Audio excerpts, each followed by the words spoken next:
ሰላም የቻናላችን ቤተሰቦች እንዴት ናችሁ? በያላችሁበት ሰላማችሁ ይብዛ። እንኳን ወደ ፀሐይ ብርሃን ትምህርት ቤት በሰላም መጣችሁ ያልሁኝ። እነሆ አራት የትምህርት አማራጮችን ይዤላችሁ መጥቻለሁ። መጀመሪያ አማርኛ ቋንቋ፣ ሁለተኛ አፋን ኦሮሞ፣ ሶስተኛ እንግሊዝኛ ቋንቋና አራተኛ የሂሳብ ትምህርት ሲሆኑ ከታች ባስቀመጥነው ስልክ በዋትስአፕ በኢሞና በቴሌግራም ብትደውሉ ወይም ቮይስ ብታስቀምጡ በሳምንት 5 ቀን በቀላል ሰዓት ያህል የምናስተምራችሁ ይሆናል። መማር ለምትፈልጉ ማለት ነው። ለዚህ ቻናል አዲስ ከሆናችሁ ቻናሉን ሳብስክራይብ በማድረግ ቤተሰብ ሁኑ። በየዕለቱ የምንለቃቸው ቪዲዮዎች እንዲደርሷችሁ ቤተሰብ ከሆናችሁ ደግሞ ላይክ እና ሼር እያደረጋችሁ ከመጀመሪያ እስከ መጨረሻ አብራችሁን ቆዩ። መልካም ቆይታ። ዛሬ ደግሞ ቸ በምትባለው ፊደል በሰባቱም ቤተሰቦቿ ማለት ነው በእያንዳንዳቸው ሶስት ቃላትን ይዤላችሁ መጥቻለሁ። ከእናንተ የሚጠበቀው ደብተርና እስክሪብቶ ይዛችሁ ቪዲዮን እያቆማችሁ እየጻፋችሁ መለማመድ ነው የሚጠበቅባችሁ። ስለዚህ እኔ ፊደላትን መጀመሪያ እጠራላችኋለሁ፣ ከዛ በእያንዳንዳቸው ያሉትን እያየን እንቀጥላለን ማለት ነው። ቸ፣ ቹ፣ ቺ፣ ቻ፣ ቼ፣ ች፣ ቾ። እሺ ከዚህ በኋላ በእያንዳንዳቸው ያሉትን እያነበብን እንሄዳለን። ቸ፣ ር፣ ነ፣ ት። ቸ ከቸ ቤተሰቦች የመጀመሪያ ፊደል ነች። ር ከረ ቤተሰብ ስድስተኛ ፊደል ነች። ነ ከነ ቤተሰብ የመጀመሪያ ፊደል ነች። ት ከተ ቤተሰብ ስድስተኛ ፊደል ነች። በአንድ ላይ ቸርነት። ቸርነት የሚል ቃል መስርቶ እናገኛቸዋለን። ቀጣይ ከዚህ ጋር ደግሞ ቸ፣ ገ፣ ረ። ቸ ከቸ ቤተሰብ የመጀመሪያ ፊደል ነች። ገ ከገ ቤተሰብ የመጀመሪያ ፊደል ነች። ረ ከረ ቤተሰብ የመጀመሪያ ፊደል ነች። እኒህ ፊደላት ስርዓት ባለው መልኩ ተደርድረው ሲነበቡ ቸገረ፣ ቸገረ የሚል ቃል መስርተው ይገኛሉ። ቀጣይ ከዚህ ጋር ደግሞ ሰ፣ ለ፣ ቸ። ሰ ከሰ ቤተሰብ የመጀመሪያ ፊደል ነች። ለ ከለ ቤተሰብ የመጀመሪያ ፊደል ነች። ቸ ከቸ ቤተሰብ የመጀመሪያ ፊደል ነች። በአንድ ላይ ሰለቸ፣ ሰለቸ የሚል ቃል ሰጠው እናገኛቸዋለን። በሁለተኛው ደረጃ ደግሞ ከዚህ ጋር ገ፣ መ፣ ቹ። ገ ከገ ቤተሰብ የመጀመሪያ ፊደል ነች። መ ከመ ቤተሰብ የመጀመሪያ ፊደል ነች። ቹ ከቸ ቤተሰብ ሁለተኛ ፊደል ነች።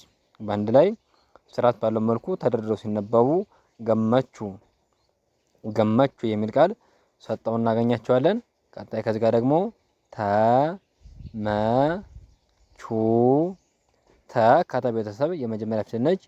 መ ከመ ቤተሰብ የመጀመሪያ ፊደል ነች። ቹ ከቸ ቤተሰብ ሁለተኛ ፊደል ነች። እኒህ ፊደላት ስርዓት ባለው መልኩ ተደርድረው ሲነበቡ ተመቹ፣ ተመቹ የሚል ቃል ሰጠው እናገኛቸዋለን። ቀጣይ ከዚህ ጋር ደግሞ ሰ፣ ለ፣ ቹ። ሰ ከሰ ቤተሰብ የመጀመሪያ ፊደል ነች። ለ ከለ ቤተሰብ የመጀመሪያ ፊደል ነች። ቹ ከቸ ቤተሰብ ሁለተኛ ፊደል ነች። በአንድ ላይ ሰለቹ፣ ሰለቹ የሚል ቃል ሰጠው እናገኛቸዋለን። በሶስተኛ ደረጃ ደግሞ ከዚህ ጋር ይ፣ ቺ፣ ን። ይ ከቤተሰብ ስድስተኛ ፊደል ነች። ቺ ከቸ ቤተሰብ ሶስተኛ ፊደል ነች። ን ከነ ቤተሰብ ስድስተኛ ፊደል ነች። እኒህ ፊደላት ስርዓት ባለው መልኩ ተደርድረው ሲነበቡ ይችን፣ ይችን የሚል ቃል ሰጠው እናገኛቸዋለን። ቀጣይ ከዚህ ጋር ደግሞ ገ፣ ን፣ ቺ። ገ ከገ ቤተሰብ የመጀመሪያ ፊደል ነች። ም ከመ ቤተሰብ ስድስተኛ ፊደል ነች። ቺ ከቸ ቤተሰብ ሶስተኛ ፊደል ነች። እኒህ ፊደላት ስርዓት ባለው መልኩ ተደርድረው ሲነበቡ ገምቺ፣ ገምቺ የሚል ቃል መስርተው ይገኛሉ። ቀጣይ ከዚህ ጋር ደግሞ ሸ፣ ም፣ ቺ። ሸ ከሸ ቤተሰብ የመጀመሪያ ፊደል ነች። ም ከመ ቤተሰብ ስድስተኛ ፊደል ነች። ቺ ከቸ ቤተሰብ ሶስተኛ ፊደል ነች። እኒህ ፊደላት ስርዓት ባለው መልኩ ተደርድረው ከግራ ወደ ቀኝ ሲነበቡ ሸምቺ፣ ሸምቺ የሚል ቃል ሰጠው እናገኛቸዋለን። ከዚህ ጋር ደግሞ በአራተኛ ደረጃ ቻ፣ ይ፣ ና። ቻ ከቸ ቤተሰብ አራተኛ ፊደል ነች። ይ ከቤተሰብ ስድስተኛ ፊደል ነች። ና ከነ ቤተሰብ አራተኛ ፊደል ነች። እኒህ ፊደላት ስርዓት ባለው መልኩ ደርድረን ከግራ ወደ ቀኝ ስናነባቸው ቻይና ቻይና የሚል ቃል ሰጠው እናገኛቸዋለን። ቀጣይ ከዚህ ጋር ደግሞ ቻ ለ ው ቻ ከቸ ቤተሰብ አራተኛ ፊደል ነች። ለ ከለ ቤተሰብ የመጀመሪያ ፊደል ነች። ው ከወ ቤተሰብ ስድስተኛ ፊደል ነች። እነዚህ ፊደላት ስርዓት ባለው መልኩ ተደርድረው ሲነበቡ ቻለው ቻለው የሚል ቃል መስርተው ይገኛሉ። ቀጣይ ከዚህ ጋር ደግሞ ዘ መ ቻ ዘ ከዘ ቤተሰብ የመጀመሪያ ፊደል ነች። መ ከመ ቤተሰብ የመጀመሪያ ፊደል ነች። ቻ ከቸ ቤተሰብ አራተኛ ፊደል ነች። እኒህ ፊደላት ስርዓት ባለው መልኩ ተደርድረው ከግራ ወደ ቀኝ ሲነበቡ ዘመቻ ዘመቻ የሚል ቃል መስርተው ይገኛሉ። ቀጣይ ከዚህ ጋር ደግሞ በአምስተኛዋ ሞ ጋ ቼ ሞ ከመ ቤተሰብ ሰባተኛ ፊደል ነች። ጋ ከገ ቤተሰብ አራተኛ ፊደል ነች። ቼ ከቸ ቤተሰብ አምስተኛ ፊደል ነች። በአንድ ላይ ሞጋቼ ሞጋቼ የሚል ቃል መስርተው እናገኛቸዋለን። ቀጣይ ከዚህ ጋር ደግሞ ገ ማ ቼ ገ ከገ ቤተሰብ የመጀመሪያ ፊደል ነች። ማ ከመ ቤተሰብ አራተኛ ፊደል ነች።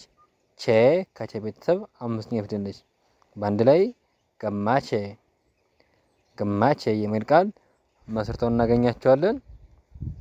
እዚህ ጋር ደግሞ ቀጣዩ ህ ቶ ቼ ከአ ቤተሰብ ስድስተኛ ፊደል ነች። ህ ከአ ቤተሰብ ስድስተኛ ፊደል ነች። ቶ ከተ ቤተሰብ ሰባተኛ ፊደል ነች። ቼ ከቸ ቤተሰብ አምስተኛ ፊደል ነች። እኒህ ፊደላት ስርዓት ባለው መልኩ ደርድረን ከግራ ወደ ቀኝ ስናነባቸው እህቶቼ እህቶቼ የሚል ቃል መስርተው እናገኛቸዋለን። ቀጣይ ከዚህ ጋር ደግሞ ች ግ ር ች ከቸ ቤተሰብ ስድስተኛ ፊደል ነች። ግ ከገ ቤተሰብ ስድስተኛ ፊደል ነች። ር ከረ ቤተሰብ ስድስተኛ ፊደል ነች። እኒህ ፊደላት ስርዓት ባለው መልኩ ደርድረን ከግራ ወደ ቀኝ ስናነባቸው ችግር ችግር የሚል ቃል መስርተው እናገኛቸዋለን። ቀጣይ ከዚህ ጋር ደግሞ ች ሎ ት ች ከቸ ቤተሰብ ስድስተኛ ፊደል ነች። ሎ ከለ ቤተሰብ ሰባተኛ ፊደል ነች። ት ከተ ቤተሰብ ስድስተኛ ፊደል ነች። እኒህ ፊደላት ስርዓት ባለው መልኩ ደርድረን ስናነባቸው ችሎት ችሎት የሚል ቃል መስርተው እናገኛቸዋለን። ቀጣይ ከዚህ ጋር ደግሞ ች ካ ል ች ከቸ ቤተሰብ ስድስተኛ ፊደል ነች። ካ ከቀ ቤተሰብ አራተኛ ፊደል ነች። ል ከለ ቤተሰብ ስድስተኛ ፊደል ነች። እኒህ ፊደላት በስርዓት ደርድረን ስናነባቸው ችካል ችካል የሚል ቃል መስርተው እናገኛቸዋለን። ቀጣይ ከዚህ ጋር ደግሞ ም ቾ ት ም ከመ ቤተሰብ ስድስተኛ ፊደል ነች። ቾ ከቸ ቤተሰብ ሰባተኛ ፊደል ነች። ት ከተ ቤተሰብ ስድስተኛ ፊደል ነች። እኒህ ፊደላት ስርዓት ባለው መልኩ ተደርድረው ሲነበቡ ምቾት ምቾት የሚል ቃል መስርተው እናገኛቸዋለን። ቀጣይ ከዚህ ጋር ደግሞ ቾ ክ ቾ ከቸ ቤተሰብ ሰባተኛ ፊደል ነች። ክ ከከ ቤተሰብ ስድስተኛ ፊደል ነች። በአንድ ላይ ቾክ ቾክ የሚል ቃል መስርተው ይገኛሉ። ቀጣይ ከዚህ ጋር ደግሞ ቀ በ ሪ ቾ ቀ ከቀ ቤተሰብ የመጀመሪያ ፊደል ነች። በ ከበ ቤተሰብ የመጀመሪያ ፊደል ነች። ሪ ከረ ቤተሰብ ሶስተኛ ፊደል ነች።